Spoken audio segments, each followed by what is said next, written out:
میرے آقا صلی اللہ علیہ وآلہ وسلم نے فرمایا سب سے بڑا گناہ یہ ہے کہ کوئی اپنے والدین کو گالی دے۔ صحابہ نے عرض کی یا رسول اللہ صلی اللہ علیہ وسلم کوئی اپنے والدین کو بھی گالی دے گا؟ فرمایا جی ہاں، کوئی شخص کسی کے والدین کو گالی دے اور بدلے میں وہ شخص اس کے ماں باپ کو گالی دے تو یہ شخص گویا اپنے ماں باپ کو گالی دلوانے کا خود سبب بن رہا، نہ ان کے ماں باپ کو گالی دیتا نہ بدلے میں اس کے ماں باپ کو گالی پڑتی، اس نے ان کے ماں باپ کو گالی دی، بدلے میں اس کے ماں باپ کو گالی پڑی۔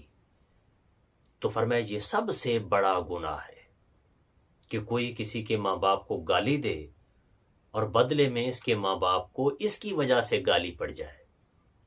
تو فرمایا کہ سب سے بڑا گناہ یہ ہے کہ کوئی شخص اپنے ماں باپ کو گالی دے، اور اس کے ماں باپ کو گالی اس صورت میں دی جائے گی کہ وہ کسی کے ماں باپ کو گالی دے اور بدلے میں وہ شخص اس کے ماں باپ کو گالی دے۔ تو اس لیے میرے بھائیوں، کسی کے ماں باپ کو گالی نہ دیں۔ ایسے نہ ہو کہ تم کسی کے ماں باپ کو گالی دو، بدلے میں وہ شخص تمہارے باپ کو یا تمہاری ماں کو گالی دے، تو گویا کہ تم اپنے ماں باپ کو گالی دلوانے کا سبب بن رہے ہو۔ فرمایا یہ گناہوں میں سب سے بڑا گناہ ہے۔